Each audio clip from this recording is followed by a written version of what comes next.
What's going on, guys? This is my third Facebook Live, and I'm coming live from Santa Clara, California. I just got done with World's Greatest Speaker Training with Brendon Burchard. Absolutely incredible. Incredible.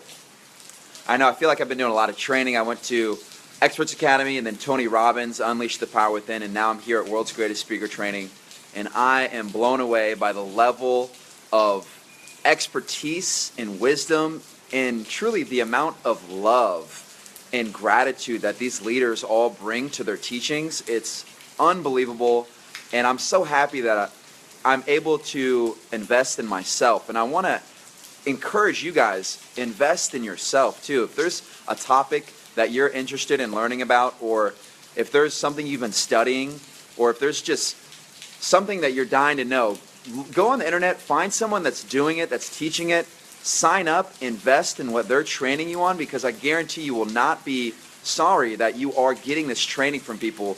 It's a great feeling coming into a room with about 1,000, this event was about 1,000 people, and these people are all learning and training so they can go out and share their message with the world. And that's what I'm really working on right now, is how do I craft my message, how do I hone it in and share that with the world. So the people that just joined in, comment below, what is your message? What is the story that you want to share with the world? You know, I'd love to see if I can help you perfect that, craft that. So comment with that, and I'll answer some questions at the end of this. But I want to cover 3 things that I learned at this event, World's Greatest Speaker Training. And the number 1 was your story. So the power of your story. And we did some cool exercises. One of them was write down the top 10 lessons that your mentors have taught you. And I was writing those down. I was like, this is really cool. Another one was, they were saying a really pivotal point in a lot of people's lives is between the ages of about 9 and 13. And there's something that usually happens when you're young that determines the outcome of your life later on. So I was thinking back to myself, and it's really cool to think back if there was something that inspired you, or if there was a moment in time that maybe you were hurt, and it can actually really shape your life moving forward. So I've actually taken this exercise to a lot of my friends, and I've said, hey, like, you know, what is your story? Tell me, like, is there something that happened early in your life that has affected you now? And it's really cool to uncover that and think about it in ways that you're like, okay, wow, this moment in time, this experience really shaped who I am today. So I encourage you to write down, you know, are there moments and times that when you were younger, where you were impacted, you were inspired, you might have been hurt by someone that was close to you that has actually impacted who you are now, and it's shaping why you're doing what you're doing now. So take a second, think about that. And number 2 was movement. It's so cool. This guy, Bo Easton, was up, and he was just moving. Awesome. He was moving around there, and he was just like moving like a predator on stage. He was just like, you got to get out there. You got to be hungry for it. And to see this guy's body language, his energy is so inspiring, because I truly think that, you know, when you communicate with someone, it's not only about the words you use and the sounds that are coming out of your mouth, but it has a lot to do with your body language, your movement. So, you know, are you communicating kind of with your hands down, just really relaxed, or are you using body language and movement? You know, are you emphasizing your words? Are you letting people know your emotions, right? And Brendon was saying, you know, people, you know, walk around through Starbucks, they might be kind of like, oh, you know, I don't want to, you know, take up any room. But, you know, you should own your body. You should own the space you're in. Move around. Be confident in who you are. Learn to express yourself. I've been working on my movement and high energy, and like, how can I just deliver points, or, you know, how can I just move more, have more flow in my conversations? So I encourage you to evaluate your movements when you communicate. Are you really reserved? Are you crossing your arms? Did you know crossing your arms is a sign of like defense? And I've been conscious lately when I've been communicating with people, or, you know, if I am in a position to listen to people, am I crossing my arms? Do I have my hands by my side? Do I have my hands on my mouth? You know, all these things have to do with your body language and how others perceive you. And another cool thing I learned was, what was it? It was the movement story, and then I'm having a bike moment. Right, so yeah, I'm blanking out on that one for some reason. But anyways, I think speaking is so pivotal. You know, your message, the way you communicate. Everyone has a universal story that they share with people, and you know it's so powerful. The more I talk to people and learn about them, the more I understand more about their story, and I feel like your story has a lot to do with your calling. I know for me, I was really struggling with what is my calling, you know, what is my quote-unquote purpose, and you know, it took some digging, and I reflected back on some key moments in my life where I was like, wow, that has shaped who I am today at this moment, you know, like that moment I made a commitment, or you know, I was affected in a way that now I am who I am today because of that moment. So look back and ask people about their stories. Everyone's got a story. And what we were doing here, we were doing some exercises, and we got to ask people, we're asking them to talk about their stories. And when you understand someone's story, you're able to connect with them on such a deeper level. So I encourage you to start asking people about their story. I think it's so powerful when I'm able to connect with people and understand their story, and then I can take them a little bit further or help them with maybe something I know to better them. So I see a lot of people are joining in now. Why don't you guys throw out some questions? I'd love to see if I can help you guys with it. A million reasons to say no to doing something. Get out of that comfort zone and get it done. Experience life. So Derek, that's a really good one. I think with that, I don't know if that's a statement or a question, but I advise you or to actually take action on that. So if you do want to get out of your comfort zone, schedule it. Put something down in your calendar. Make it a point to go take that trip, or you know, go do something that you've been dying to do, like skydiving. I know I was dying to do skydiving a while, and I actually just did it. And for example, one of my newest fears is being on the edge of something. So I'm going to schedule on my calendar for this year, 2017, to go bungee jumping and actually face that fear. So I think that's going to be super valuable to actually put myself in that super, super uncomfortable position. So I'm forcing myself to get outside my comfort zone and jump into that. And I want to talk about something else real quick. It's something I've been thinking a lot about lately, and it's emotions. And I had the opportunity to be in the presence of this man named Boyd in Los Angeles, and he's working on something he calls emotional primacy. And what he wants to convey with that message is, if there's an emotion, if there's a fear, or if there's like shame or anything that's really negative in your life, he says instead of running away from that emotion, or instead of just burying it deep inside of you, he says dive into that emotion, like steep in your emotion, like truly feel and live into that emotion, and then he says explore it and understand it more, and feel the way it makes you feel. And I've actually been trying to do that lately with my emotions, and it is so uncomfortable. I was telling a story about how I was shameful about something early in my life, and I immediately did not want to talk about it anymore. I was like, I'm done with this, like, don't want to talk about this. And the person kept antagonizing me. They're like, hey, you know, let's actually talk through this.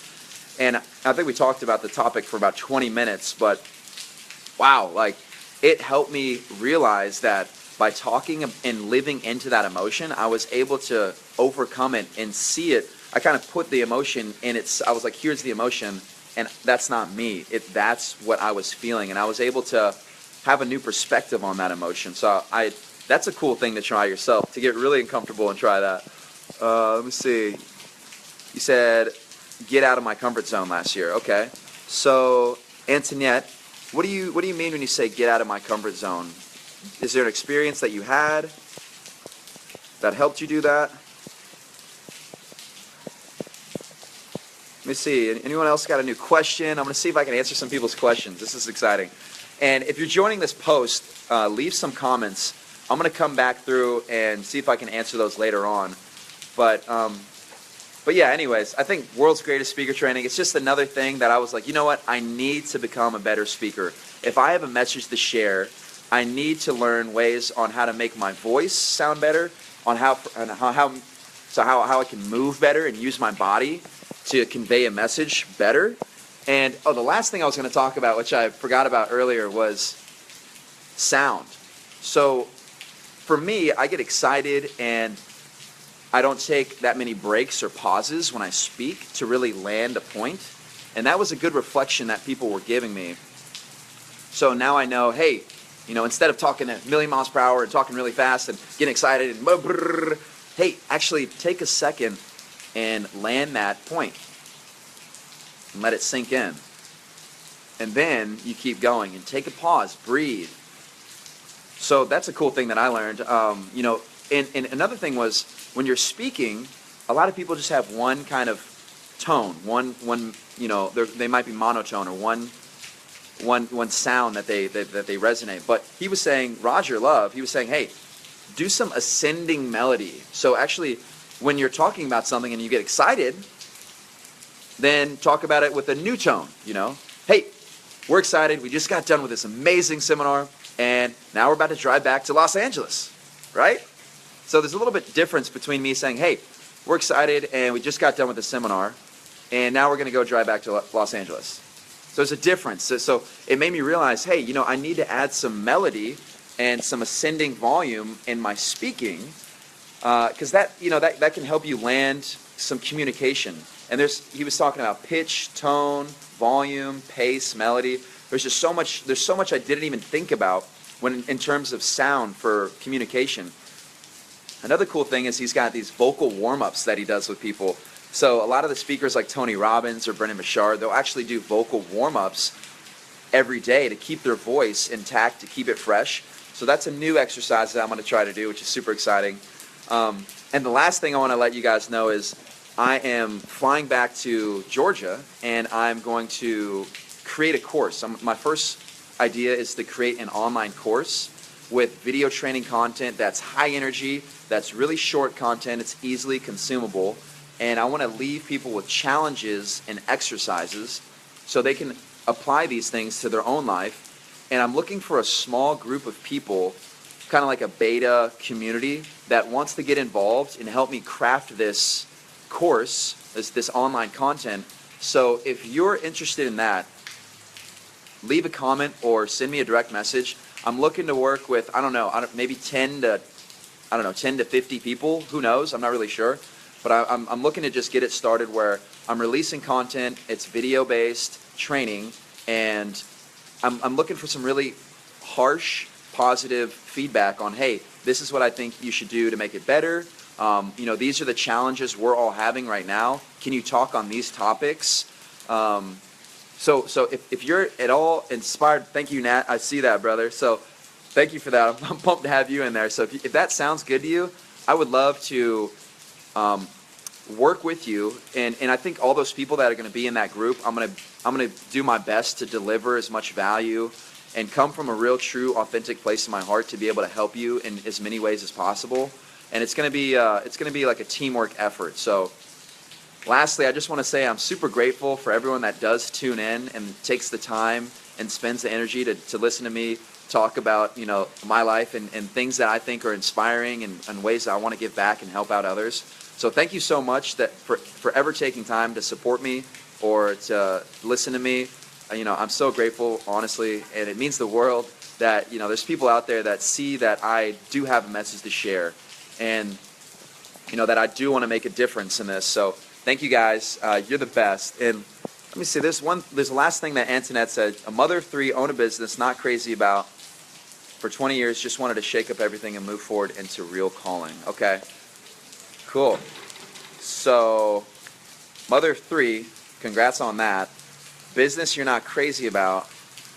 Have you ever thought of an exit strategy? So that means, what are you going to do to either sell that business or to find someone who can run it for you, to move on to your next project? I know a lot of entrepreneurs get excited and there's new shiny things that show up and they want to contribute in new different ways. So I guess my advice to you would be, can you find someone that is willing to run that business for you and where you still have ownership but you step out and you pursue a new project? Have you thought about that? Is that a possibility? I would love to see if you could try to do that. I know And personally, I am looking for other entrepreneurs that want to help in this kind of a vision. So, that's something I'm looking for, because there's three types of business owners. There's the creator, there's the entrepreneur, and then there's the business owner. So I think what you need to do is you need to continue to be the creator and have someone like an entrepreneur role run that business for you. So anyways, I'm getting off topic, but hey, thanks for asking the question. I'm glad I got to deliver value on the live. So yeah, if you guys have questions or comments, put them down below. I'm going to address them later. And I really appreciate everyone's time and energy. So I'll talk to you guys soon. I'm coming live again, probably in a week, or probably next week when I'm back in Atlanta to talk about some more stuff. So thanks, and I'll see you guys soon. Later.